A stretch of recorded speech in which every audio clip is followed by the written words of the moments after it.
Entrevista com ela, né? Com a senhora Nájila. E hoje nós vamos aprofundar mais no tema da religião, do espiritismo. E vamos falar, vai ser uma conversa bem legal, bem bacana, para que o pessoal possa conhecer melhor. E vou mandar aqui, né, meu boa noite para o nosso mais novo membro da equipe aqui, né, nosso operador técnico, Pedro Camargos. Boa noite, Pedro.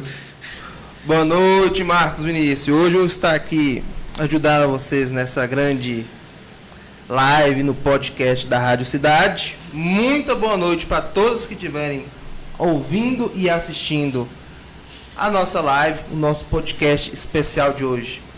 Com você de novo, Marcos. E sem mais delongas, né, vamos à apresentação. Queria dar um grande boa noite à senhora Nájila. Muito boa noite, senhora Nájila. Boa noite, Marcos Vinícius. Para aqueles que não me conhecem, eu sou a Maria Nájila Carvalho de Macedo Soares. Eu sou natural de Novo Cruzeiro. Saí daqui aos 19 anos para estudar e trabalhar fora. E com isso eu não voltei a residir em Novo Cruzeiro desde os 19 anos. Mas, na verdade, nunca deixei Novo Cruzeiro.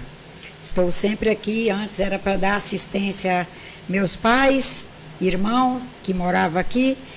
Essa gente foi partindo para o polissistema espiritual. E na medida que eles estavam partindo, eu também já estava vinculando-me a trabalhos sociais aqui. E daí para diante, como eu já não tinha mais que demandar tempo para dar assistência a eles, passei a me vincular cada vez mais com as questões de trabalhos sociais e da própria religião espírita. Isso aí. E eu queria saber, senhora, fale um pouco mais das suas formações, porque para quem não sabe, a dona Nájila, ela é multiformação, ela tem várias formações, é uma pessoa do intelecto invejável, que eu particularmente sou fã. É uma pessoa do intelecto invejável e, além do intelecto, é uma pessoa excelente, uma pessoa excepcional. Então, fale um pouco mais suas formações para que as pessoas possam conhecer. Quando eu saí daqui, tinha terminado o antigo ginasial, que hoje é a 8ª série, e fiz o curso técnico de Química Industrial. E esse curso técnico de Química Industrial, eu realmente me sentia encantada com a química. Eu já gostava, era uma coisa que me encantava, alguns fenômenos químicos que, trabalhando aqui na roça, eu ia presenciando, e aquilo me gerava uma curiosidade enorme. E consultando uma professora desse período aí, eu disse para ela, eu gostaria de saber tal coisa e tal e tal e tal. Ela disse, olha, Maria Nájila, você tem que estudar química. Aqui por perto não tem. Quando você terminar essa 8ª série, você tem que ir para Belo Horizonte. Lá tem a Escola Técnica Federal, você faz o vestibular deles, se passar, você vai estudar essa área que é o que você, pelo visto, tem interesse e talento. E assim, quando eu terminei o técnico, eu tinha me encantado mais ainda pela química, e eu fui para São Paulo e fiz o Química Industrial de nível superior.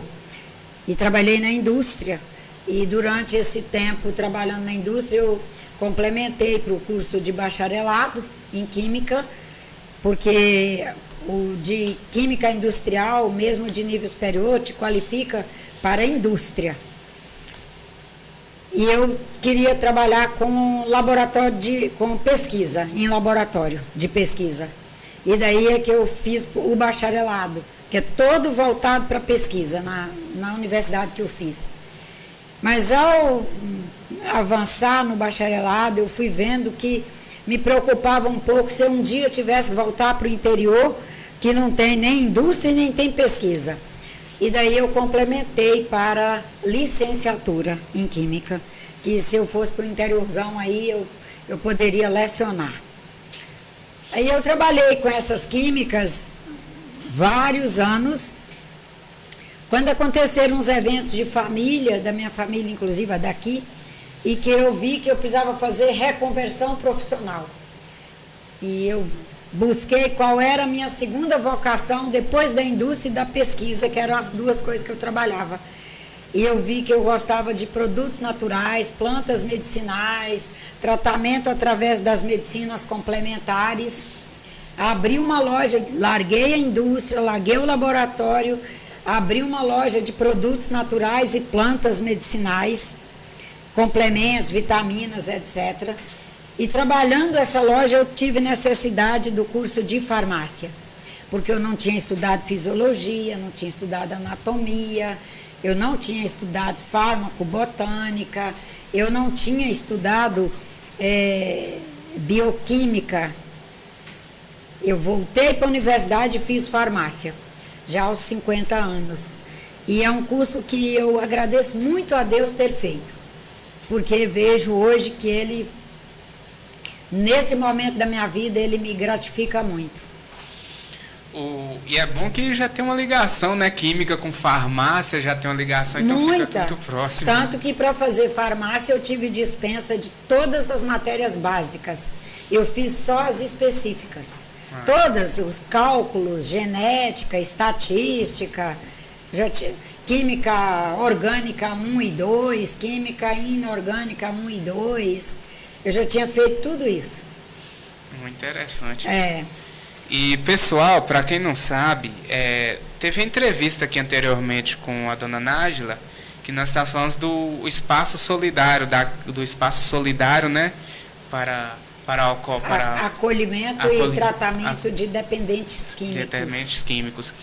E a agenda dela estava muito cheia. Dona Nájila é uma pessoa muito atarefada, ela mora no Rio de Janeiro, então ela está dando a honra de conceder essa entrevista no podcast conosco. E ela acabou de chegar lá do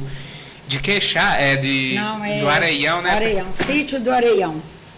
Sítio do Areião, onde estava lá vendo as tratativas, que já está quase terminando, né, dona Nájila, a clínica. Como é que está lá o andamento? Na verdade, nós tínhamos nos comprometido agora em setembro, entregar para a diretoria do Espaço Solidário Júlio da Silva Campos a primeira parte da construção, que é a construção da sede em si, para que eles pudessem ir equipando, compondo a casa, para quando nós entregarmos a última finalização, a última parte da obra, já terem condições de inaugurar e já começar a acolher e tratar pessoas. E essa segunda parte compõe-se de restaurar a casa de meus pais, que é bem ali junto do complexo. Restaurar a casa de meus pais para ela ser um ponto de apoio para esse espaço solidário Júlio da Silva Campos. Restaurar essa casa, deixá-la em ordem para ser, quem sabe, espaço para oficina, sabe? Uma oficina de, por exemplo, uma fábrica de bancos para carro, uma oficina de costura para aqueles meninos que tiverem talento para costura, quem sabe uma pequena marcenaria para aqueles que gostam dessa parte de moveleira, porque eles precisam ter atividades. O trabalho num espaço de acolhimento e reorientação e, portanto, tratamento da dependência química envolve terapias ocupacionais, ou seja, o trabalho em si, essa coisa maravilhosa que chama trabalho. Como diria, o trabalho dignifica o homem. Isso, e ainda nos leva a nos conhecer, sabia, Marcos? Eu acho que o melhor de tudo do trabalho, essa coisa da gente se conhecer, saber assim, para isso eu tenho talento, para isso eu não tenho. Com isso eu posso ser capaz de atender melhor a minha humanidade. Com essa questão aqui já não trago talento ainda. E a gente aprende a se respeitar e respeitar o outro. Não querer do outro o que ele não tem para oferecer. O trabalho nos ajuda nisso. Exatamente. E eu queria interromper um pouquinho aqui para poder falar um pouco dos nossos anunciantes, né? Da BR Motos, a BR Motos do Alan e do Rony, peças mecânicas e acessórios em geral. Por falar na BR Motos aqui, dona Nájila, uma pessoa interessante que a senhora precisa conhecer, o Alan da BR Motos. é uma pessoa excepcional que também é dedicada a projetos sociais, de construir casas na zona rural, ajuda a igreja nesses projetos sociais, faz trabalho voluntário espetacular. É uma pessoa que a senhora iria adorar conhecer, viu? Oh, que maravilha! Vamos nos conhecer uma hora dessas. Com certeza. Então, pessoal, se você quer tudo para a sua moto, BR Motos.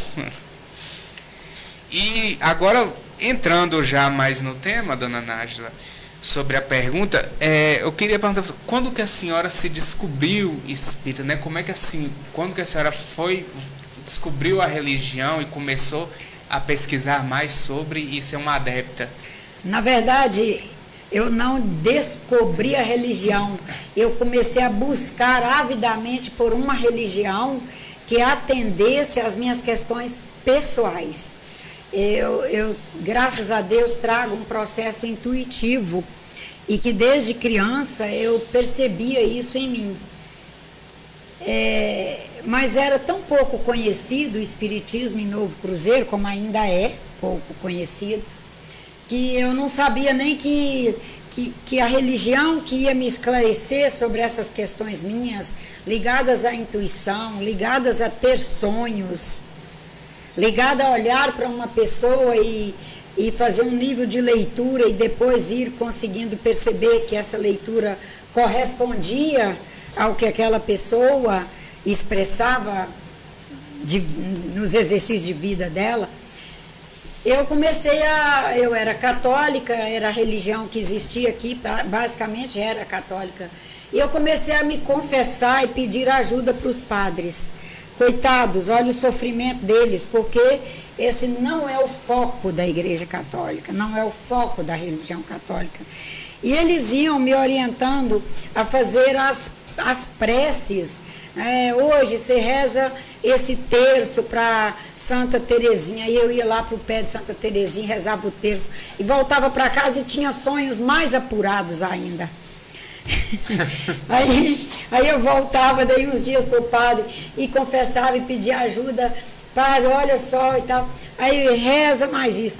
Aí um dia foi tão forte assim, que quando era uma situação que tinha sido muito, muito forte para mim, mas forte no sentido bom,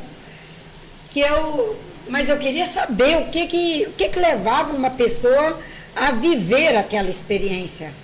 Eu precisava saber, eu tenho essa necessidade de saber o porquê das coisas. Aí, quando cheguei, que ele me mandou fazer a penitência, eu disse para ele, padre, eu não vou fazer, porque quanto mais eu faço, mais aflora essas minhas experiências.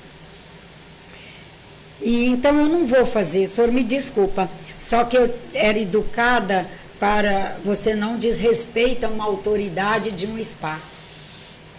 Eu voltei para o banco da igreja, chorei amargamente, me senti órfã, porque a partir daquele dia, já que eu estava desrespeitando uma autoridade, eu não poderia mais ser católica. Mas eu tenho necessidade de religião desde criancinha. Imagina a minha situação. Você tem necessidade de religião desde criancinha, você está aos 15 anos, 16 anos, se desvinculando da religião que você professou sempre e que é a única que existe disponível para você. E o certo é que chorei, e no dia seguinte eu fui fazer um favor para uma pessoa e caí aos pés de uma outra. Ao fazer esse favor, a pessoa que eu fui levar a criança para ela atender olhou para mim e disse assim, e por que você está com essa cara de tristeza? Você está pior do que você trouxe para eu atender. E essa cara de tristeza sua é porque você está querendo uma coisa que aqui não tem, mas que no outro lugar tem. E você não vai ficar aqui. Aí eu falei, nossa, a mulher lê mais do que eu. E ela falava numa convicção e num gabarito tal, que eu saí dali já erguida. Não, eu tenho plano de sair mesmo para estudar, e eu vou parar de me preocupar com isso, e eu vou encontrar. Eu mudei para Belo Horizonte para estudar, daí há pouco tempo, e comecei a bater de porta em porta nas religiões. Aí nisso eu fui em budismo, evangélica de tal denominação, evangélica de outra denominação, evangélica de outra denominação. Fui parar na Seichonoye, na PL, todas para mim são maravilhosas, mas nenhuma me respondia. Eu cheguei para uma amiga da minha irmã, que já morava lá, uma senhora, expliquei minha situação. Ela falou: ô minha filha, eu vou te levar no centro espírita que eu frequento. Quem sabe é lá que está. Acredito que seja no espiritismo. Eu vou levar. Se você não se adaptar lá, você vai encontrar um outro. E assim é que eu fui parar no espiritismo.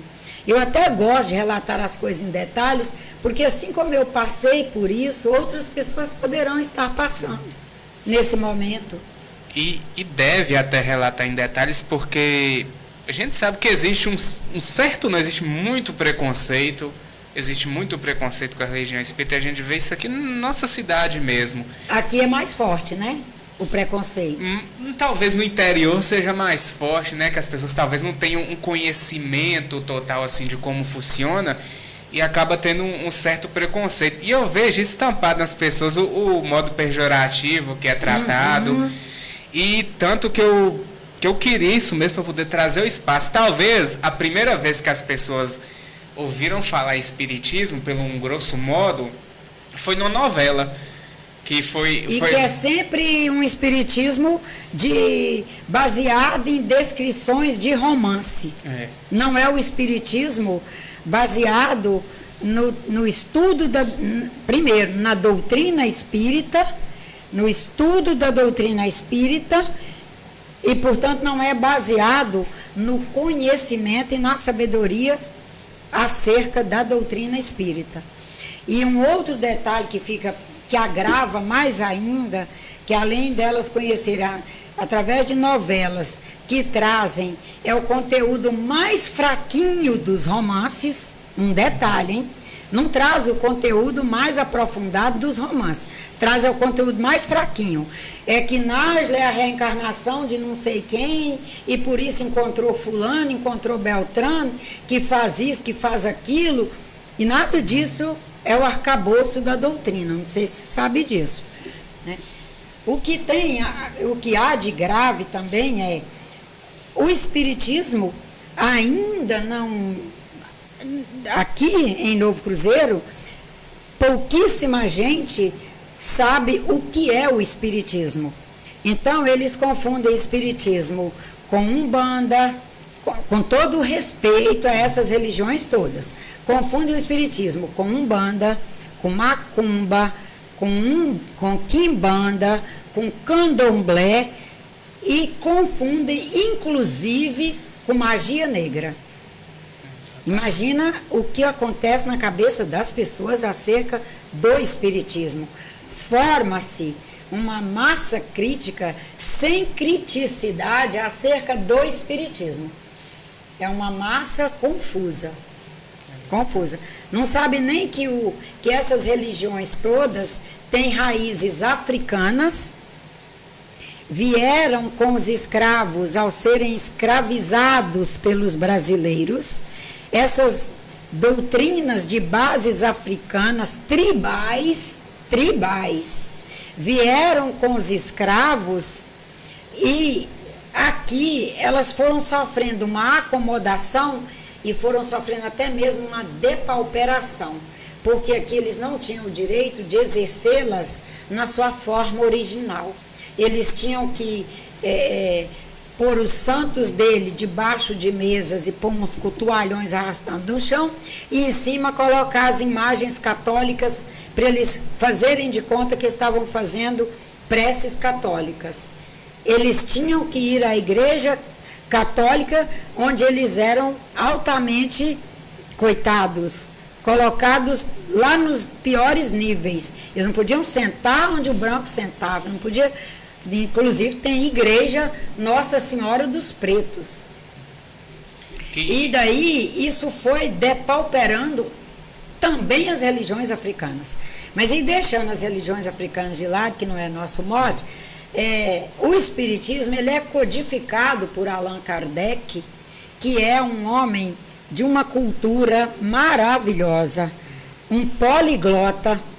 Ele é professor, só para você ter ideia, além de poliglota, ele é pedagogo, ele é professor, além de pedagogo, ele é formado e graduado e exerce a profissão de professor de química, de física, de matemática, de filosofia. E codifica o espiritismo exatamente por ser pesquisador. Exatamente, eu ia falar. Porque, para quem não sabe, o espiritismo é até, a doutrina é recente em vista de outras religiões, que se eu não me engano, eu posso estar errado falando alguma lorota, foi em 1857, na França, que, por sinal, ele nem se chamava Allan Kardec, ou é o pseudônimo, ele era Hippolyte Napoleão. Léon Denisard Rivail, isso. Aí depois ele passou a adotar, ele era uma pessoa muito crítica e sempre estabelecia métodos científicos. Talvez seja a única religião, o espiritismo, que foi passada por métodos científicos, porque na França, aí eu estou falando da história, acabei falando da história, mas é que eu gosto de pesquisar mesmo. Teve fenômenos, né, nos saraus, que era as mesas girantes. E ninguém entendia esse fenômeno. Então ele passou a ver que essas mesas, elas mexiam, como é que é o nome? É topografia, que é os sons que faziam, elas tinham sons inteligentes. E ele no início, ele não quis acreditar, ele era um cético, ele não quis acreditar no fenômeno. Ele continuou pesquisando mais a fundo, e conseguiu se deparar que existiam forças inteligentes ali e que eram os espíritos. Que ele conseguiu deparar que eram os espíritos através de comprovação científica. Ou seja, o método foi todo científico, comprovado.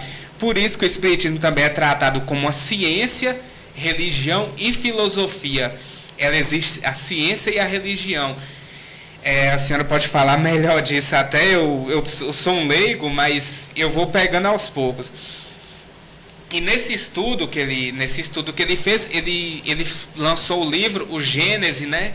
Primeiro ele lança o livro dos Espíritos. O livro dos Espíritos. E o Gênese... Porque era exatamente o que ele mais pesquisou e mais estudou, que era as manifestações dos Espíritos. E você vê assim, como é um processo bonito do ponto de vista da pesquisa, é que ele já parte de um princípio que é válido em toda descoberta de ciência hoje, continua sendo válido, que é, para todo efeito existe uma causa. Por exemplo, se nós tivermos um bom médico na cidade e eu chegar lá apresentando um sintoma, se ele for bom, a primeira coisa que ele vai procurar saber é o que aconteceu nos momentos anteriores ou nos dias anteriores àquele efeito. O que foi que aconteceu? Ah, doutor, porque estou aqui com uma diarreia horrível. Se ele for bom, ele não vai me ministrar, ele não vai me administrar logo um antibiótico. Ele vai perguntar o que foi que a senhora comeu, o que foi que a senhora bebeu, como foi que a senhora esteve em nível de estresse nesses últimos dias, para saber se eu fiz umas descargas de adrenalina tão severas, a ponto de criar uma acidez tão grande no meu intestino, que eu abalei a flora e toda a microbiota intestinal e entrou em desequilíbrio. Ele vai buscar qual é a causa para esse efeito. O Espiritismo trabalha muito em cima da lei de causa e efeito. Olha para você ver que... E voltando à sua própria formação, a química, que olha, você, parece que era destinada a isso mesmo, que você se encontrou na religião e ao mesmo tempo profissionalmente no âmbito das duas áreas que se encaixam. E aliás, hoje, a maioria dos espaços no Rio que me convidam para falar, que eu faço, eu diria, dedicação quase que exclusiva ao Centro Espírita Dr. Leocádio Zé Corrêa do Rio. Aí os outros centros, que não são este, me convida, eu vou como convidada a fazer palestra. Não sou vinculada efetiva àquele trabalho deles. Mas, como convidada, eu vou lá e faço uma palestra. Todos os que me convidam exatamente por essa questão, que nem todo centro tem uma pessoa com formação em química, farmácia, física e etc., que possa, na palestra, trazer esses três eixos que são a proposta da doutrina, que ela seja trabalhada sob o aspecto de ciência, filosofia e religião. Que a proposta do Kardec é que nós trabalhemos sobre esses três eixos. A doutrina está fundamentada nesses três grandes pilares do conhecimento da humanidade, para que nós possamos construir uma fé crítica racional. E esse racional, deixa eu só explicar antes que gere dúvida. Racional, no olhar de hoje, e sempre nos âmbitos mais cultos, racional não quer dizer frio, calculado. Racional é à luz da minha razão. À luz da razão. Pegando esse tópico, dona Nájila, igual a senhora já havia dito, que as pessoas confundem muito religiões africanas, que, por sinal, que são politeístas, por sinal, que acreditam em vários deuses, com o espiritismo. O espiritismo, ele é cristão também, ele é cristão, é monoteísta. E a pergunta que eu queria fazer é a associação do espiritismo com a Bíblia. Qual que está essa associação? Nós estudamos a Bíblia, o Segundo Testamento, porque se somos cristãos, nós devemos estudar o Velho Testamento como cultura geral. Qualquer livro merece ser estudado, certo? Como cultura geral. Mas nós detemos o nosso olhar, toda a nossa criticidade no Segundo Testamento. Já sabendo que nós não temos uma Bíblia original. Nós temos Bíblia que é a tradução da tradução da tradução da tradução. E ainda temos uma situação ligada ao poder político. Eu até não gostaria de citar nomes, mesmo que seja político que já passou há muitos anos, merece o meu respeito. Mas nós tivemos sempre a Igreja Católica muito vinculada ao poder político. Isso em toda a história dela, certo? Não é falando mal nem nada, é apenas um reconhecimento. Inclusive, existe um país, o próprio país, o Vaticano, que é formado como se fosse um poder político. Isso, mas sempre o clero esteve muito ligado aos políticos mesmo. Tá. Um político se casa, um político dos grandes, se casa com uma mulher que era uma meretriz, que ele se utilizava dos serviços dela, serviços sexuais. E daí essa mulher se torna uma grande mulher. Inclusive, tem créditos no sentido de que ela sofre uma transformação e se torna uma grande mulher companheira ali do seu marido político. Ele, ali com ela passa a não querer a reencarnação, porque na teoria, como era colocada a reencarnação naquela época, que ela reencarnaria para pagar os pecados por ter sido meretriz um dia. Olha que triste. Essa informação truncada de Deus quase nos castigando. E ela pede que ele convoque um concílio para tirar a reencarnação da Bíblia. Isso eu estou trazendo só para a gente ver o quanto a Bíblia nós temos que saber ler com massa crítica para ver ali onde é que é Cristo falando e onde é que cada tradutor, amando, seja do poder do clero ou de algum poder político, mandou enxertar aquela informação ali. E que ela não é Cristo falando. Nós temos que ver assim, não, isso eu sei que é Cristo.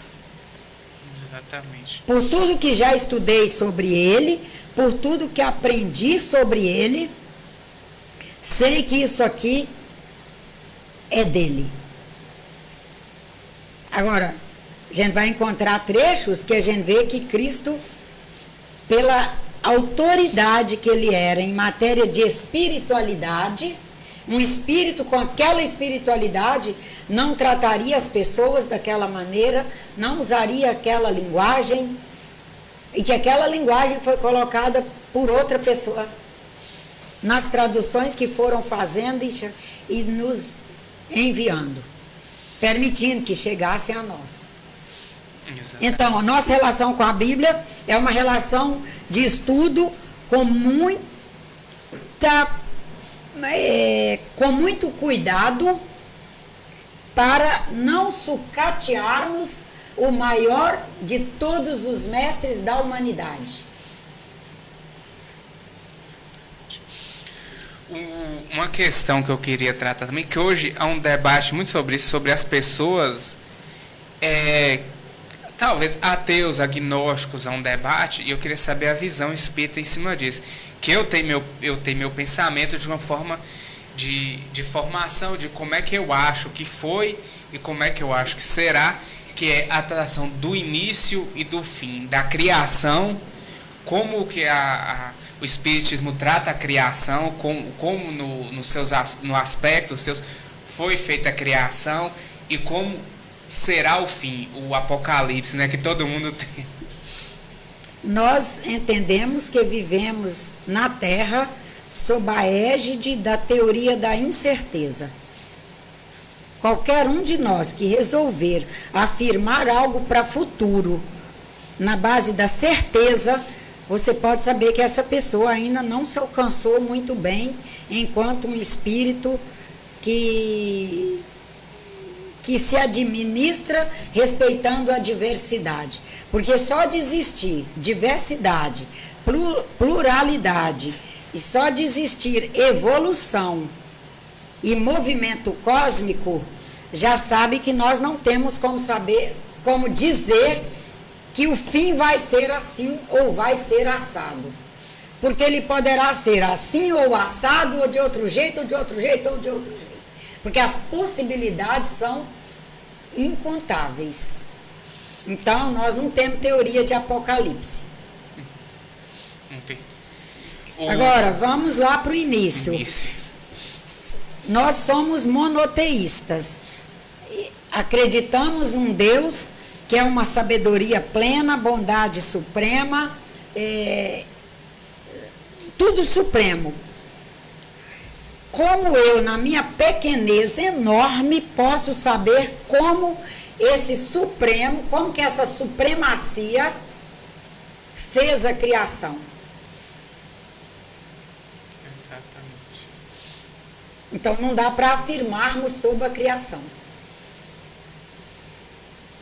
Sabemos, assim, que Deus cria do nada estruturas simples e ignorantes, se emana nelas, para nós tudo, Deus é presente ali.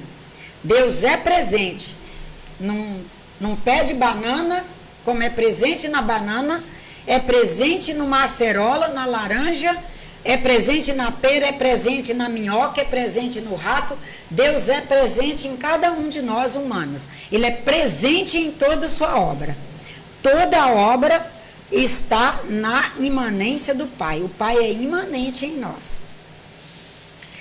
Com relação aos... Você falou dos ateus, materialistas, agnósticos e tal.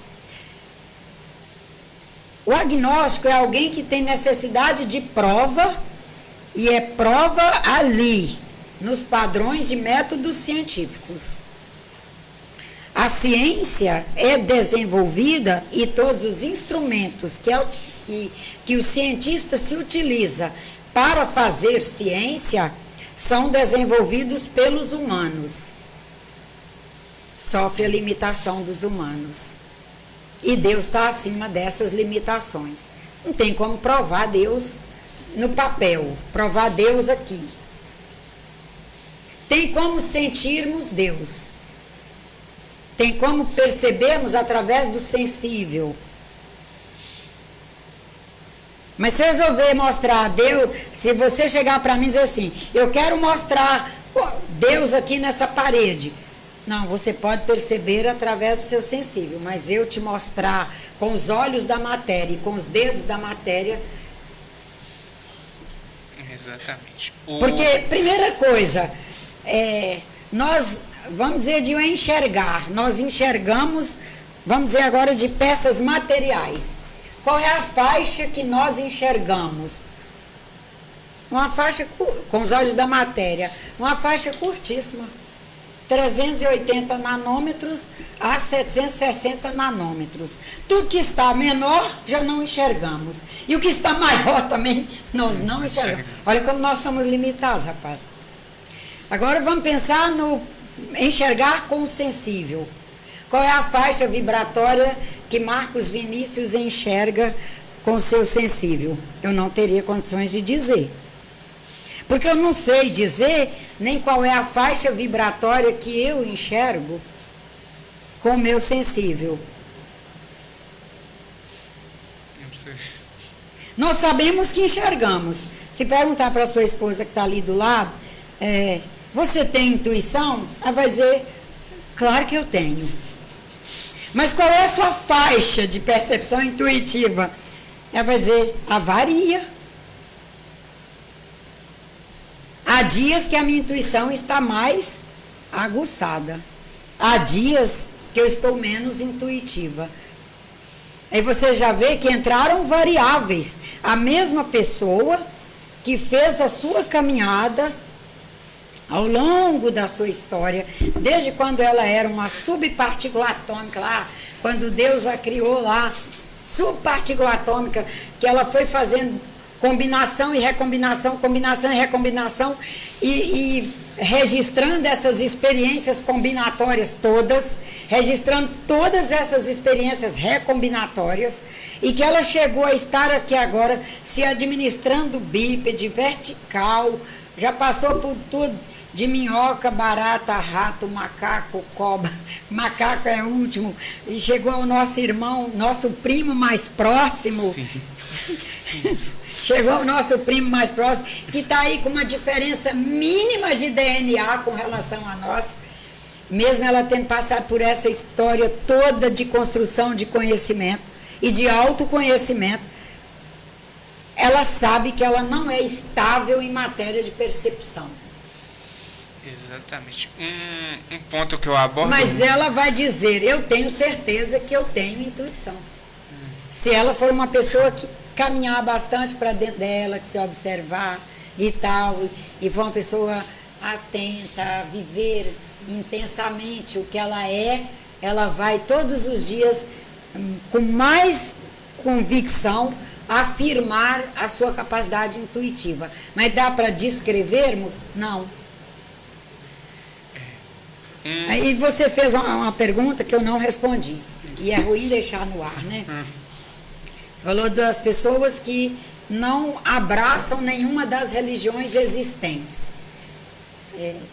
Imagina você, uma pessoa, suponhamos que seja um espírito com uma capacidade de amor enorme, um sensível enorme, com uma capacidade de entender o mundo, as pessoas, as coisas, enxergar essa pluralidade enorme, de enxergar essa diversidade entre cada um, e que cada um é uma diversidade, e que você fica vendo que a religião tal é limitada nesse sentido, porque afinal ela está na mão dos humanos, e os humanos, onde eles adentrarem, eles levam suas limitações para ali. Aí você tenta outra religião, não tenta indo para lá, não. Você começa a estudar sobre ela e ouvir o que se fala a respeito dela, fazendo pregações, os seus líderes, E daí você vê uma outra lacuna grave. E que às vezes te revela uma falta de amor enorme, de uma compreensão enorme a Deus. Vai ficar facílimo você não conseguir se encaixar em nenhuma religião. Isso em nada te desmerece. Você é um cidadão do bem, é trabalhador, é honesto, gosta de estudar, constrói conhecimento, exerce o bem, mas você não se vincula a nenhuma. Chega no espiritismo, o centro espírita está dizendo que tem espírito obsessor. Você vai dizer, ué, mas se Deus é imanente em nós, como é que tem espírito obsessor? Isso não é o que nós trabalhamos aqui não, tá? Mas eu estou dizendo dos que eu já frequentei. Na minha perambulação atrás do espiritismo, aí você chega num outro... olha, a gente está vendo que você tem faculdade, não é nem faculdade, que eles nem falam em faculdade mediúnica, já fala logo, você tem mediunidade para vir para a mesa mediúnica, e já quer que você vá fazer psicografia quando você sabe que não é aquilo, que você não é essa capacitação toda, e daí a pessoa cai fora, já não volta. Daí ela já desilude com o espiritismo, porque ela pensa que em todo lugar que ela chegar vai ser aquilo. Aí ela vai para uma outra que prega Satanás. Mas meu Deus, Deus criou Satanás? Deus é o único criador. Minha família e minha cultura me diz que nós somos monoteístas, minha família é monoteísta, mas Deus criou Satanás? Aí ela já... desilude também. É a pregação através do medo, não é? Do medo. De criar uma figura fantasmagórica, que se você não for bom, é ele que vai estar te cuidando. E é o cuidando. Daí, então, aqui nessa descrição já dá para ver que é fácil alguém... Não, se ele não tiver uma necessidade, eu tenho necessidade de religião. Aí eu bati nessas portas todas, espírita, eu entrava me sentia emocionada com a energia, emocionada, uma emoção, começava a chorar, eles vinham 3 metros em cima de mim. Sai dela, irmã, deixa ela assistir a palestra sem chorar, irmão. Larga a moça, irmão. E eu dizendo, não, eu não tenho obsessor, eu estou emocionada. Eu estou emocionada, que eu tenho essa convicção, sabe? Pode não ter esses meninos que trabalham comigo. Eu não tenho, não é, por favor. Não, mas é porque quando a pessoa está muito... quando os espíritos estão obsediando muito, a própria pessoa nega, você tem... Eu não tenho. Aí aquele centro eu já não ia mais. Porque eu já passei por essa experiência, vou voltar a passar de novo. Não ia. E eu confesso para você que eu só fiquei no espiritismo porque eu fui incansável. Eu fui batendo de porta em porta. E se a gente for ver todas as ramificações de religião são assim. Você vê religiosos que tem aquela famosa maldição, não é? O cara Sim. que prega e tem um estoque de câncer, alguém fala uma coisa mal.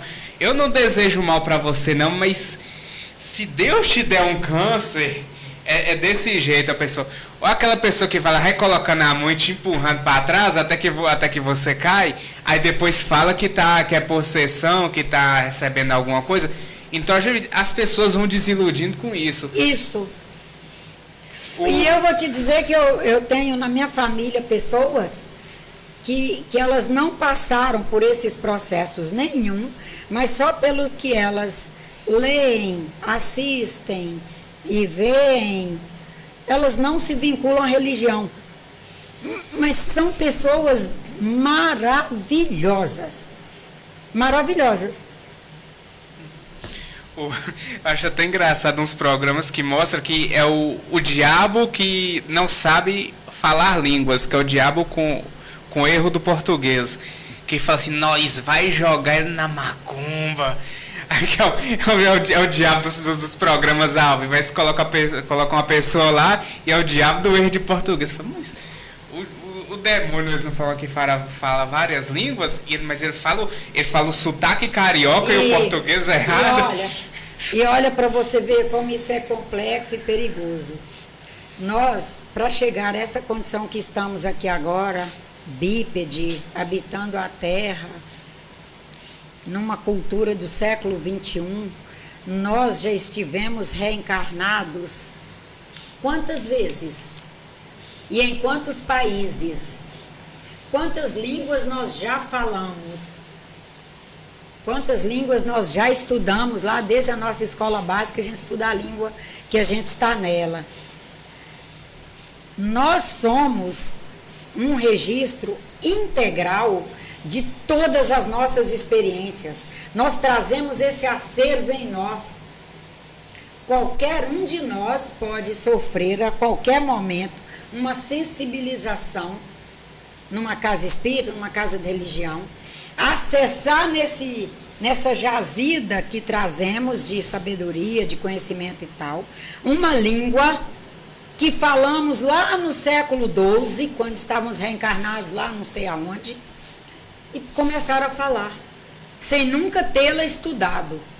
Quando a gente é um estudioso, não só da religião, mas estudioso de filosofia e de ciência, e muito especialmente na filosofia, a gente voltar o olhar para a antropologia, estudar antropologia, a gente vai saber que qualquer um de nós é capaz de, num processo de sensibilização, falar uma língua que inclusive já é considerada língua morta. Mas ela está ali, vivinha dentro de nós. Ela é morta no que diz respeito à cultura, aí proeminente, mas ela está registrada lá no nosso âmago. E nós somos capazes de falar uma língua que a gente nunca estudou nessa encarnação, mas que a gente fez domínio sobre ela noutra encarnação. E o acervo está aí integral, porque nós não perdemos informação. Exatamente. Ô, dona Nádia, um ponto que eu queria ressalvar aqui, que a gente está falando de criacionismo, da criação, de como Deus criou. Eu falo que o universo é tão grande que talvez o ser humano ele é tão arrogante que ele acha que a sua inteligência está acima de tudo. Que eu vejo a pessoa que vai explicar e fala da não existência de Deus. Mas eu costumo falar, é por isso que eu quis trazer até o tema do espiritismo, da ciência como religião, porque a própria ciência explica Deus. E eu costumo debater isso talvez com uma pessoa que não tem crença. Por quê?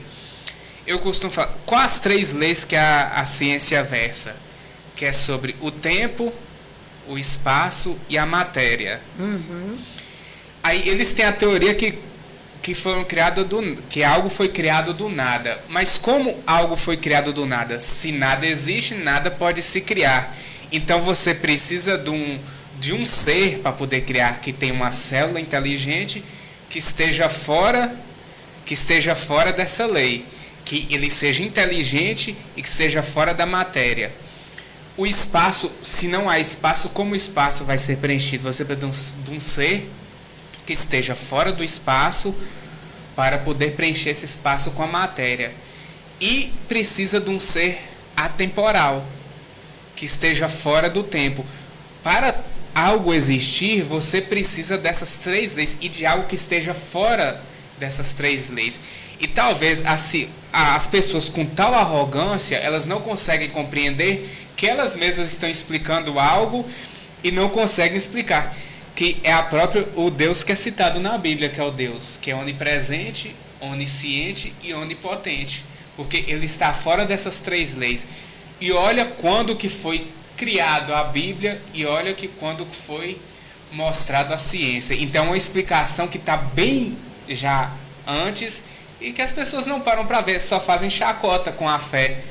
E também, Marcos Vinícius, a maioria maciça das pessoas ainda não alcançou que matéria é energia pura, só que altamente condensada.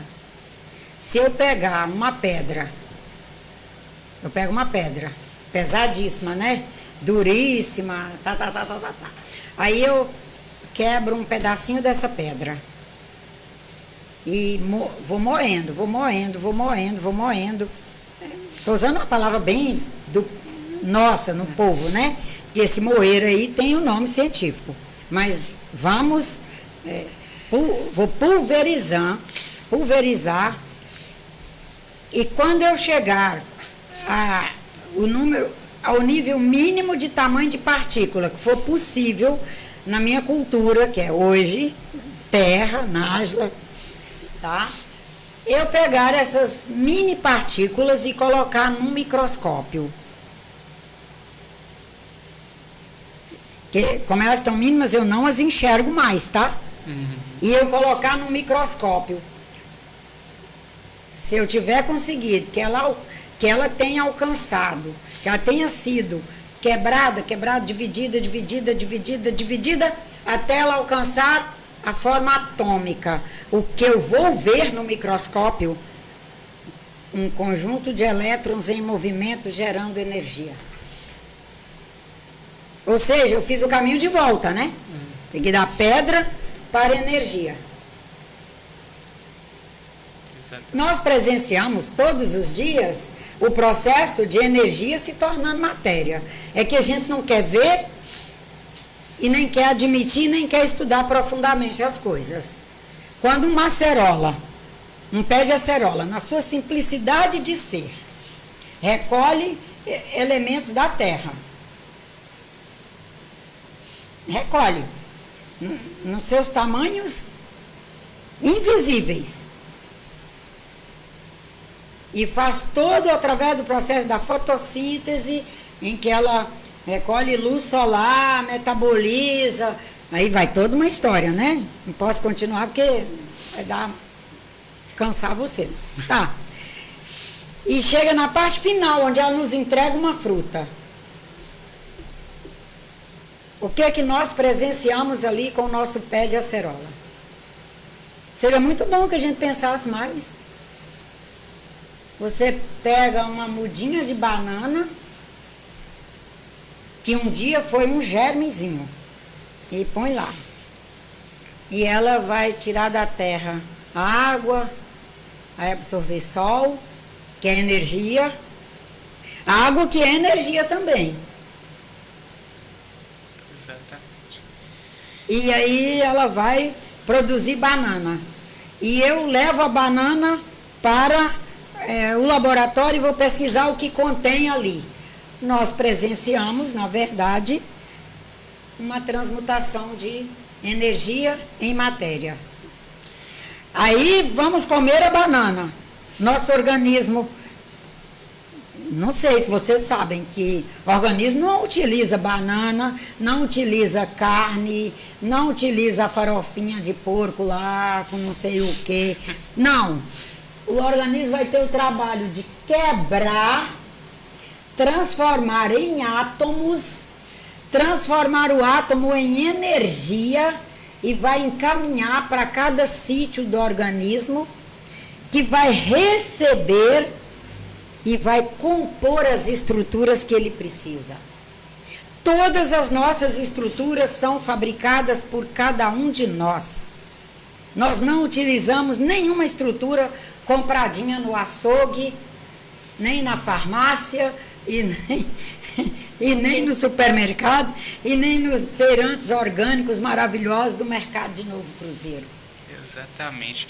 É uma coisa que eu falo muito, até que eu falo, eu vejo as coisas e falo, gente, são coisas tão simples que nós nos acostumamos, que você não para poder ver o quão é incrível. Você pega a própria luz sendo passada para uma televisão, para energia, sim, uma pessoa falando pelo celular com você de longe.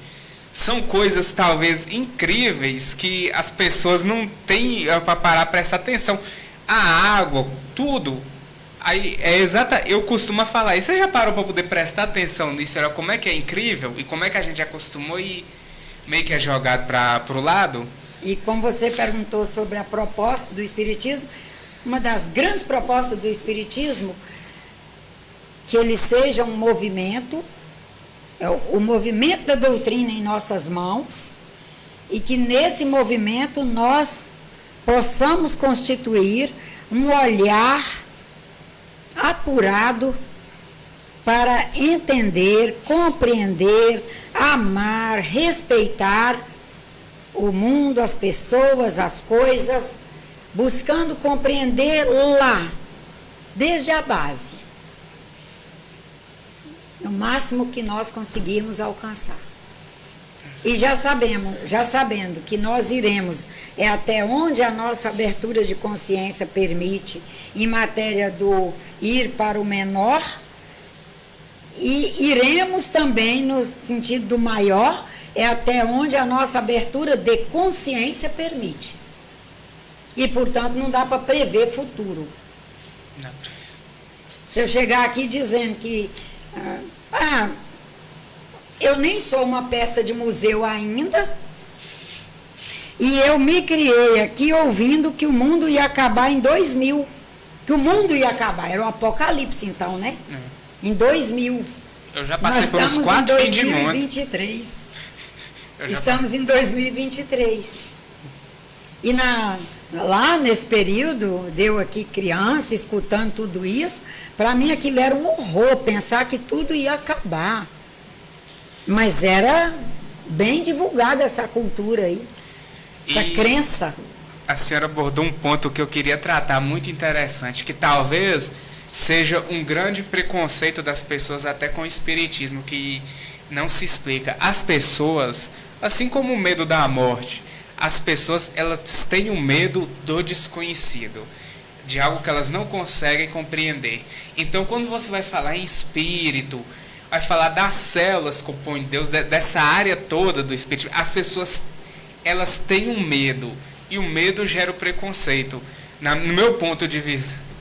Eu acho que elas têm medo porque elas ainda herdam muito forte a cultura de espírito ligado a fantasma, o fantasmagórico.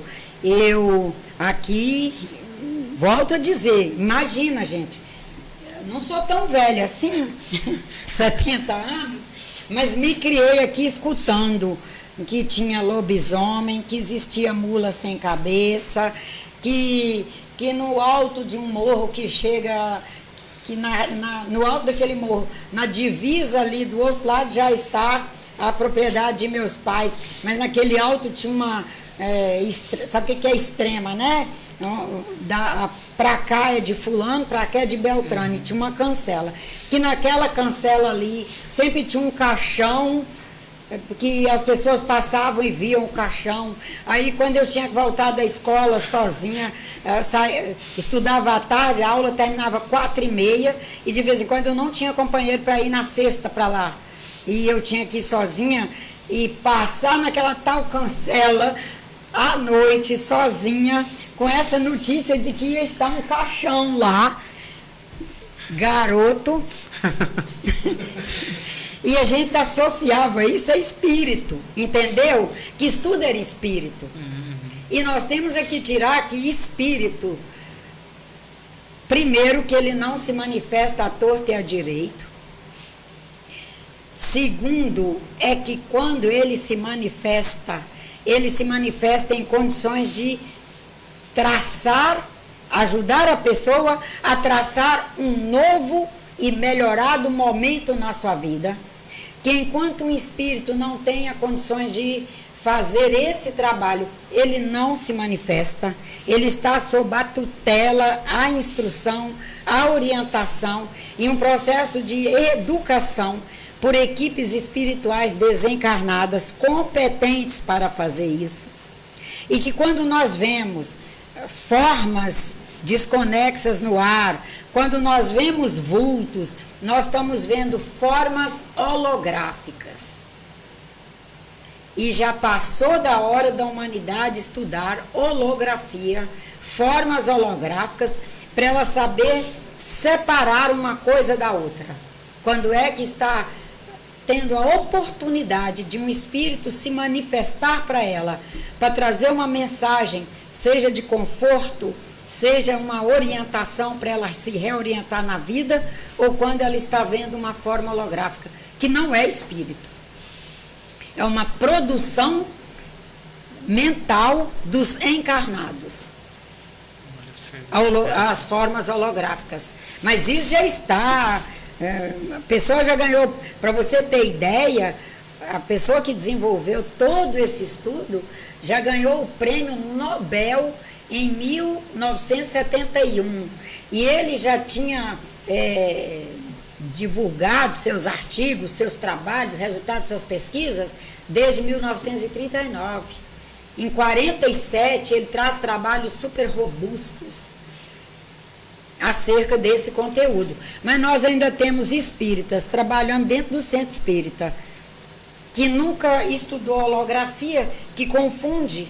Se você, não vou dar exemplo vocês, exemplo ruim da gente mesmo. Se eu chegar lá dizendo que ao deitar à noite estou vendo uma forma que é agressiva, que é isso, que é aquilo, ele vai me dizer que é espírito sofredor, ainda diz que é do outro mundo, como se existissem mundos diferentes. Aqui na Terra existem vários níveis de realidades no mesmo mundo. Nível de realidade espiritual, desencarnado, nível de realidade espiritual encarnado e etc. Mas o mundo é o mesmo. Essa parte aí, talvez, de holografia, eu seja um leigo também, eu vou fazer uma pergunta. Que talvez a ciência trate como dimensões, que fala de 3 dimensões. Que talvez, ou seja, 3 dimensões é o que a gente consegue ver. E talvez existe várias dimensões, coisas além disso que as pessoas não conseguem enxergar e que talvez não tenham conhecido ainda, ou não tenham... Primeiro nós temos que, assim, meio que ter clareza que nós enxergamos aquilo que de certa forma concebemos, mesmo que aquilo esteja materialzão. Por exemplo, por que o Montezuma conseguiu fazer a atrocidade que ele conseguiu fazer ali no nosso vizinho, logo depois dos Andes? Que eles nunca, aquelas civilizações ali, nunca tinham visto nunca tinham sequer concebido aqueles tipos de embarcações, aquele tamanho de embarcações, que nunca tinham concebido que tivesse outra civilização com aqueles formatos humanos. Eles não enxergaram. As embarcações chegaram, atracaram, desceram os exércitos, liquidaram com nossos irmãos, liquidaram com uma civilização inteira nos Andes, que eles não enxergaram para se defender. Agora vamos para outra questão. As holografias, primeiro, nosso pensamento é holográfico, porque nós trazemos um imaginário e imagem, ou seja, nós imaginamos já de forma imagética. Ao imaginar, nós já construímos imagem para a coisa. Quando pensamos, nós já pensamos com forma. E é em 3D. E é isso que é dado o nome de hologramas. Os hologramas são em 3D. E por isso é fácil pensar que é um espírito se manifestando. Porque ela tem profundidade, tem altura, e você enxerga como se estivesse vendo. Passei o dia inteiro com raiva de fulano. Aí fiquei o dia inteiro usando o meu imaginário, aplicando o meu imaginário, fulano. Pelos meus sentimentos que eu estou tendo, já tinha e estou desenvolvendo e fazendo valer ali acerca dele, quais são os padrões que eu penso? Penso em padrões baixos. Eu já penso nos padrões que não são ricos em iluminação, que são frequências baixas. Mas a gente tem que pensar que as pessoas também não entendem, um grande número não entende essa coisa de frequência. Frequência baixa, você não enxerga claro, você enxerga escuro.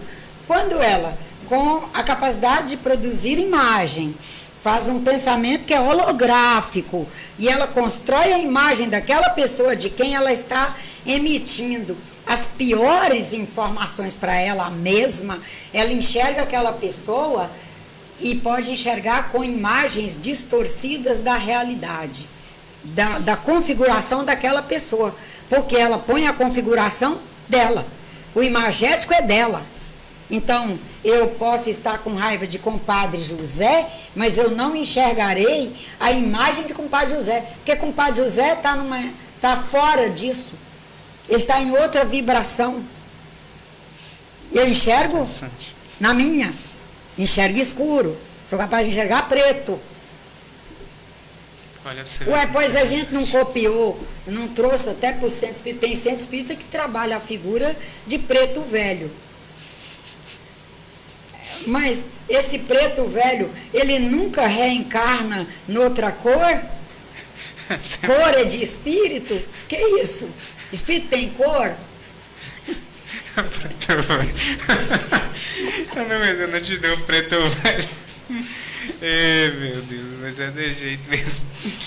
E, dona Nájila, agora... Eu já estou com vergonha, gente, foi tempo demais. Não, para finalizar, porque o último assunto que eu queria tratar, que também é um dos assuntos polêmicos, inicialmente foi que é o mais abordado no romantismo, que o Espiritismo traz, que é sobre a reencarnação e karma, questão de karma, de reencarnação, de vidas passadas. Esse aí é um tema maravilhoso, dá para a noite inteira.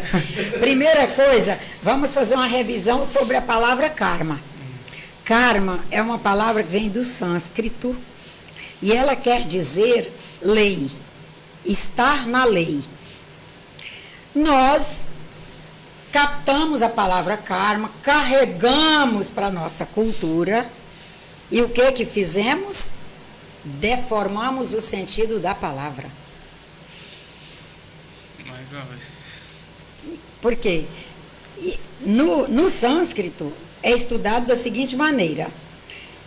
Se você, Nájila, traz uma determinada característica que não é positiva à realidade cósmica, enquanto você...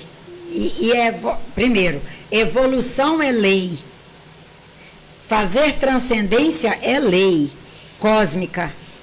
Todos nós trazemos a propriedade evolutiva em nós, a capacidade de fazer transcendência, que é transcender a nós mesmos. Todos nós trazemos a ajuda cósmica de todos, nos arrastando, no bom sentido da palavra arrastar, para fazer essa transcendência e evoluirmos. Mas enquanto a Nájila não fizer essa transcendência e sair desse estágio quase pejorativo que ela está, ela vai viver os efeitos da lei naquele quesito que ela está, como dizem alguns espíritas, recalcitrante.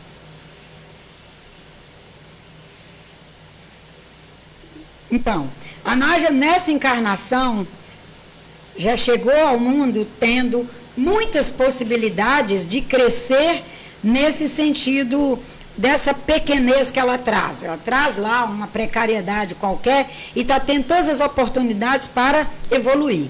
E vem a família, vem a realidade do Vale do Jequitinhonha, que era extremamente amoroso, e vem para uma escola em Novo Cruzeiro que os professores eram excelentes. Não posso falar dos de hoje, porque não sou aluna deles hoje. Estou falando que os de hoje são ruins, não. Estou dizendo que eu convivi com os da minha época.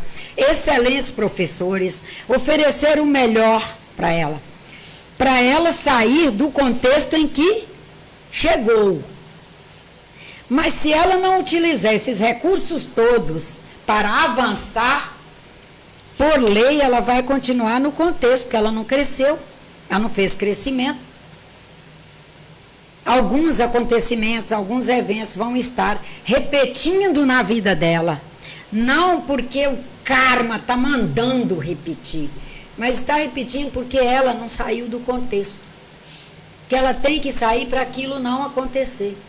Mas, aí o que nós espíritas fizemos, nós, porque eu faço parte da comunidade espírita, pegamos a palavra karma do sânscrito, pegamos retalhos de religiões africanas Dizemos que somos kardecistas, mas usamos os retalhos da religião africana, retalho da religião católica que prega céu, inferno, castigo, Deus castigando, Deus punindo e etc. Nesses retalhos todos colocou que karma, quando a Nájila chegar aqui, por exemplo, portadora de uma síndrome, é karma de outra encarnação.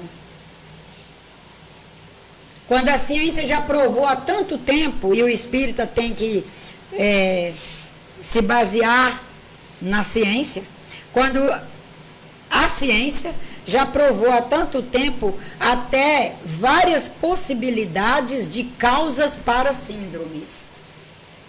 Mas aí já começa a afirmar que veio lá de vida passada. Que a Nájila veio com essa deficiência, porque na vida passada ela tratou mal fulano, que na vida passada ela foi algoz, que na vida passada ela fez isso, fez aquilo, e fica sempre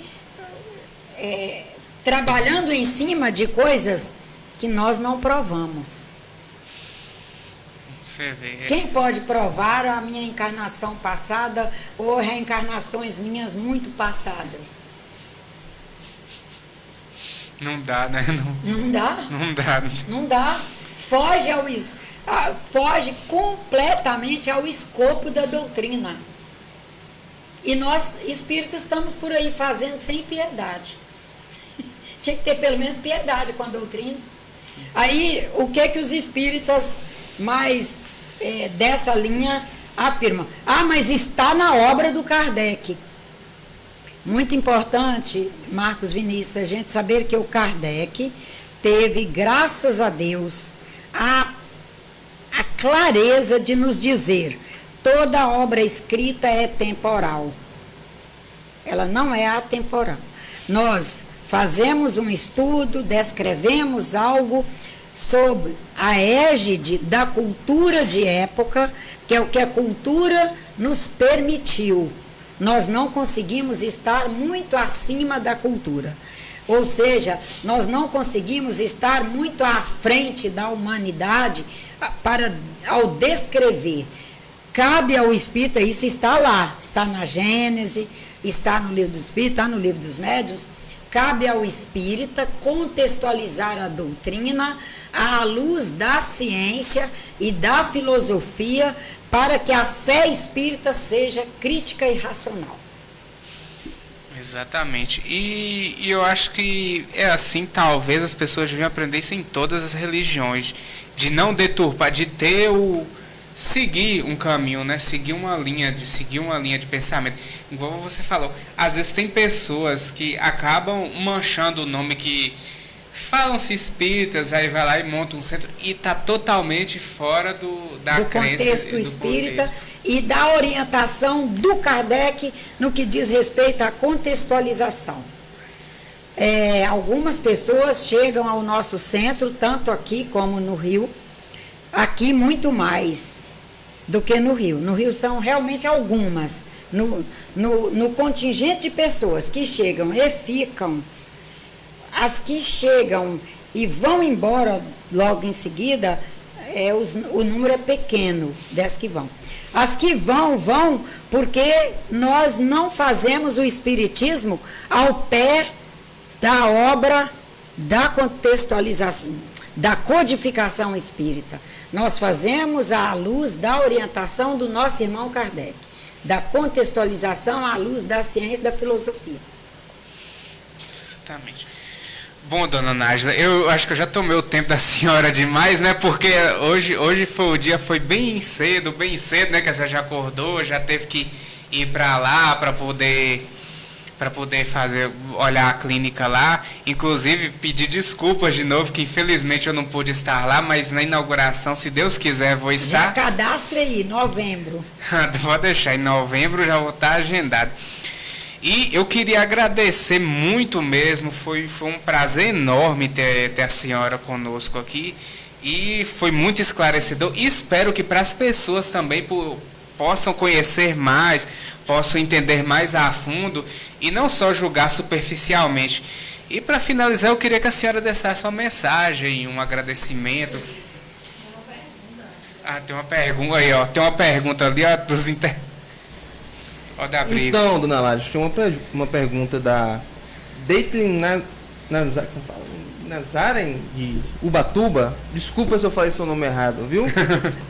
Ela gostaria de perguntar, tinha uma dúvida sobre que como nas telemarketing aparece muito questão de espiritismo e tudo mais, perguntando se vocês têm aquele dom de prever o futuro, prever o que vai acontecer ainda, tudo mais. Primeiro, nós não tratamos como dom, nós tratamos como uma evolução da faculdade mediúnica.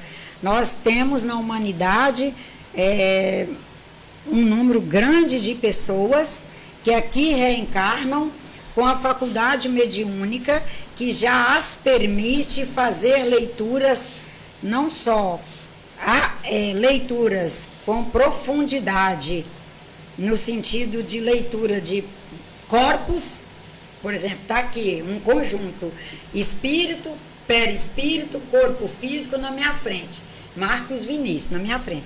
Esses médiuns que já desenvolveram bastante sua faculdade mediúnica, são os grandes pilares mediúnicos da humanidade, eles são capazes de olhar para esse menino, pela leitura do campo energético que ele emite, fazer leituras precisas sobre, inclusive, quadros patológicos que, porventura, ele ainda esteja começando a construir e que ainda nem avolumou em nível de já estar sentindo sintomas. E eles são capazes de ver pelo campo, que é conhecido como aura. Leitura de aura. Tá. Mas também tem a questão dos médiuns que trazem uma faculdade mediúnica que os permitem, em função dos acontecimentos atuais, pelos registros e jazida de conhecimento e sabedoria que eles trazem do passado, fazerem desdobramento para o futuro e já descreverem as possibilidades dos acontecimentos do futuro. Eles não tiram do nada, entendeu? Vou repetir, porque eu acho que é muito legal ficar bem feita essa resposta. Eles são capazes de, com a leitura que eles fazem dos acontecimentos no presente, na força da experiência que eles trazem, em função das sínteses que trazem registradas de seu histórico passado e o histórico da humanidade e o histórico do próprio planeta em si, fazerem avanço para o futuro e prever o futuro. Fazer previsões, que são, a gente vai ver na Bíblia, inclusive, os profetas. Que é o que eles são. É como um cálculo, então. Um cálculo para saber se vai acontecer no futuro. Eles são capazes de fazer naturalmente. Muito interessante. Muito, é muito. É lindo, muito interessante. É lindo quando você tem a oportunidade de conviver com um deles. Interessante mesmo. Sensacional. Um exemplo, não sei se é um exemplo de tratar. O Chico Xavier era um desses exemplos? Era um desses. Porque ele falava, e muita coisa que ele falava, talvez em forma profética, a gente chegou um tempo depois e fala, não, mas está acontecendo aquilo que ele falou. Ele tem, o Chico tem, essa desenvoltura mediúnica. Inclusive... Que é uma faculdade que a pessoa foi construindo. A diferença deles para nós é que nós, quem sabe, estejamos ali no caminho, caminhando para vir a ser aquele padrão no futuro. Todos nós. Porque todos nós estamos aí construindo e evoluindo. Exatamente. Construindo e evoluindo. E vamos chegar ao padrão deles. E para muito mais ainda. Porque Cristo nos diz, tudo está dentro de vós. Né? O básico está aqui, mas nós temos que ir nos lapidando e descortinando esse horizonte que está aí dentro. É um descortinar. Isso aí. Mais alguma pergunta, Pedro, que tem por aí? Não. Por aqui é só. Agora, é bom eu complementar essa resposta, que esses médiuns, eles não saem à torta e à direita despejando previsões, não. Eles são muito responsáveis. Ao longo do processo de construção dessa mediunidade, eles foram construindo também uma coisa que é chamada de responsabilidade social. Por exemplo, se eles chegarem aqui, um médium desse chega aqui, olha para mim, pela leitura de aura, e ele vê que eu estou fabricando uma patologia, eles jamais dirão assim, olha, Nádia, você está fabricando tal coisa. Mas eles dirão em toques. A gente tem que captar o que eles estão nos dizendo e seguir. É tipo assim, Nádia, quem sabe fosse bom você rever como estão os seus hábitos. Quem sabe seja bom você rever, você fazer um check-up. Você tem feito check-up anual, irmã? Tem uns lugares que não é igual o lugar que aponta. Você está fazendo você isso, está, aponta. Ou então, olha, porque eu estou vendo na sua aura que você está fabricando um câncer.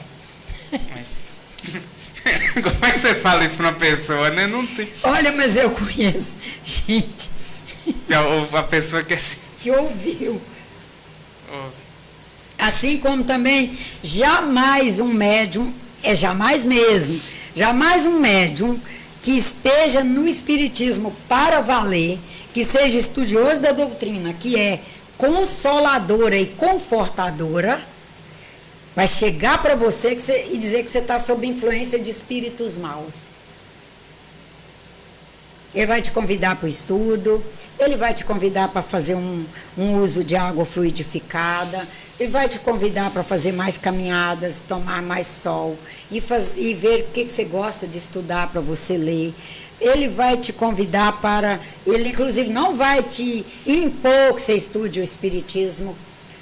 Ele vai buscar várias vertentes de oferta para você fazer revisões. Igual a senhora falou, é uma ciência e uma filosofia também. Então, e uma religião. E uma religião. Além da religião, a ciência e filosofia. Isso. Então, eles estão sempre abordando essa prática para não chegar e tentar impor. Eu acho que um dos erros hoje que tem, que muitas ramificações cometem, é os que eu até peço perdão, que outro dia em conversa com a dona Nádia, eu quis até falar doutrina, agora lembrar a palavra era doutrina, eu acabei falando dogmas, porque as igrejas usam dogmas religiosos para impor algo para as pessoas. Sem ela questionar. Sem ela questionar. E o espiritismo é do questionamento. E uma coisa que eu sempre questionei, dona Nádia, nas igrejas, é o seguinte. Tem uma pessoa que chega na frente e prega e fala, mas os outros só ouvem. Nunca existe uma oportunidade das pessoas talvez sentarem assim, em volta e debater e perguntar e questionar. Porque o que move o mundo não são as respostas, são as perguntas. São as perguntas. São as perguntas. Aí a pessoa já vai lá e já está com aquilo lá já pronto e fala, e a pessoa tem que seguir, mas espera, eu tenho dúvidas, eu tenho questionamentos que eu preciso ser sanados. Primeiro é que a gente tem que considerar que todas as pessoas que quiseram ter multidões aos seus pés usaram dessa metodologia. Exatamente. De grandes imperadores a grandes ditadores. Ditadores, exatamente. É uma metodologia. E que nós, religiosos, devemos estar fora dela.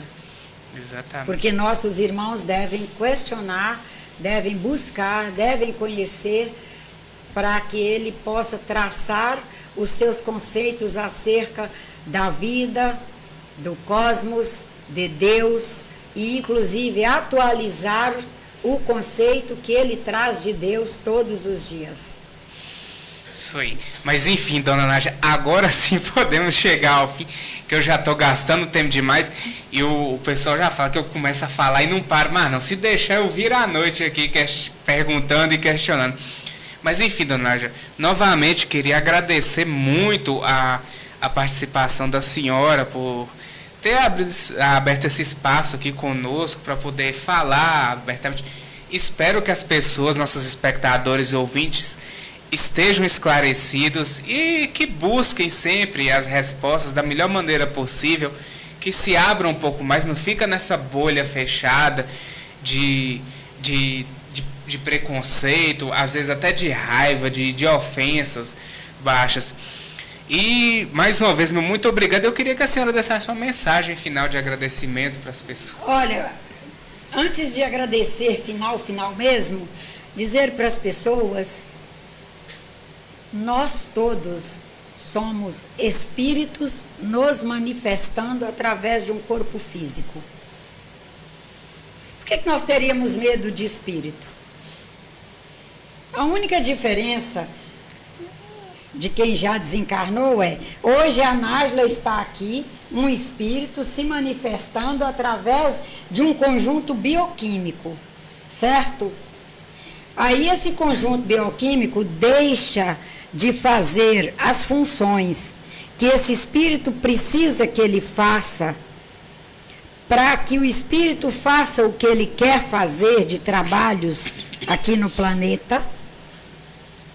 Deus, na sua grandiosidade, na sua bondade enorme, nos concede o direito de, uma vez que o conjunto bioquímico não responde mais às necessidades do espírito, Deus nos concede o direito de nos desligar dele.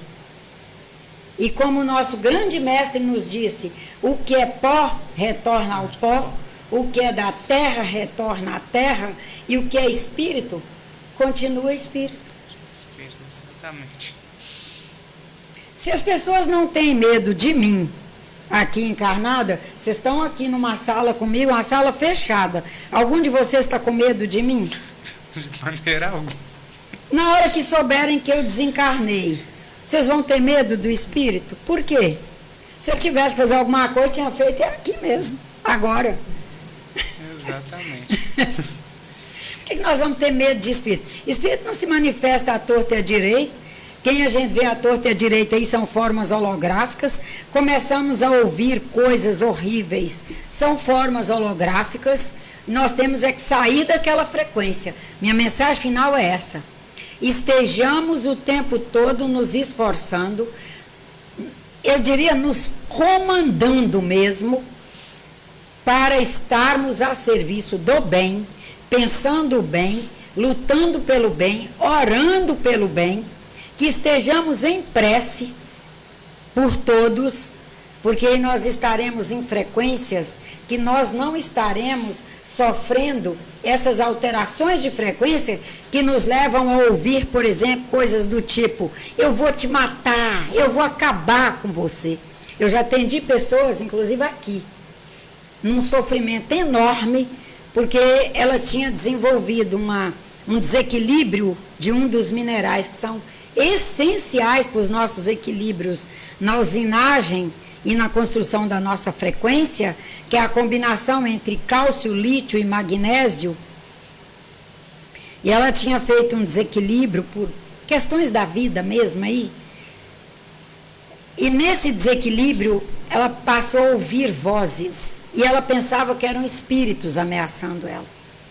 Graças a Deus, eu estava para chegar em Novo Cruzeiro, e ela, nesse sofrimento, pediu que agendasse um horário comigo. Lá chegou, eu vi que era um sofrimento tão grande, mas como vou falar isso só com essa senhora? A senhora tem filhos? A senhora tem filho? Eu tenho, meu filho até está trabalhando aqui do lado. Seu filho se incomodava de vir aqui, para a gente conversar, se é possível levar a senhora, fazer um exame de sangue, se só não tiver dinheiro, não tiver recurso, pago esse exame para a senhora. Vamos dosar. Como estão esses minerais na senhora? A senhora é do bem, pelo que a gente conversou, não é uma questão de frequência por comportamentos. Você vai atendendo a pessoa ali, você vai vendo. Se ela fez uma alteração no campo de frequência dela, por comportamentos, que ela está ouvindo essas holografias mais pesadas aqui do planeta não, que a humanidade produziu aqui no planeta, ou se ela está tendo desequilíbrios bioquímicos. Ela se via logo que não era comportamental, sabe? Senhorinha do bem, criou sua família, luta pelos filhos, netos. Aí, quando fez, a gente viu logo. O próprio médico viu. Aí ministrou os minerais, prescreveu os minerais, ela tomou, os espíritos que estavam perturbando ela, não era espírito, deixaram de perturbar, porque não era espírito. Não era espírito. É a gente ter essa certeza que nós estamos nas mãos de Deus. É o Pai que está em nós. E Ele é compreensivo. Ele não vai nos abandonando. Ele não é Deus transiente. Deus é permanente. Deus é imanente. Não é transiente que eu tratei mal Marcos Vinícius, Deus se afasta de mim. Fiquei com preguiça de trabalhar 2 dias, Deus se afasta de mim porque fiquei preguiçosa. Não paguei a conta de fulano, Deus se afasta. Não, eu estou com preguiça, estou fazendo um grande prejuízo a mim mesma, com preguiça. Tratei mal esse rapaz, fiz um grande prejuízo à minha humanidade. Não paguei minhas dívidas, fiz um grande prejuízo à minha humanidade, mas Deus continua aqui. A qualquer hora que eu quiser me restaurar, Deus está aí. Pronto, agindo. O Deus Espírito é Deus imanente. E essa é a minha última mensagem que eu quero deixar mesmo aqui hoje. Deus é imanente em nós. Nós estamos sob a sua guarda, sob a sua égide, mas nós estamos sob a égide do nosso livre-arbítrio. Determinarmos o que escolhemos para nossas vidas. E de vez em quando sermos autoritários o suficiente conosco mesmo para nos perguntar: fulana ou fulano, onde você quer chegar com esse pensamento? E sair fazer uma caminhada, capinar a horta, lavar roupa, descer o armário e limpar e pôr tudo em ordem. Porque nessa produção de trabalho e de serotonina, a gente muda o pensamento. Exatamente. Não conseguiu mudar só com a prece? Ali a prece é um trabalho que seja bem dinâmico. Aumente a serotonina no organismo. Isso aí, Nossa, eu fiquei até emocionado. Eu queria pedir uma salva de palmas. Não, para com isso. De jeito nenhum. Eu queria. Não tem que falar disso. Ai, meu Deus.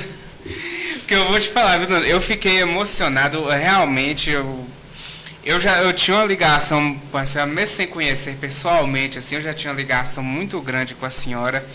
Porque eu sei que quando minha mãe precisou do apoio 2 vezes, uma vez quando eu tive o problema que minha mãe precisou de apoio, foi a pessoa que mais apoiou ela.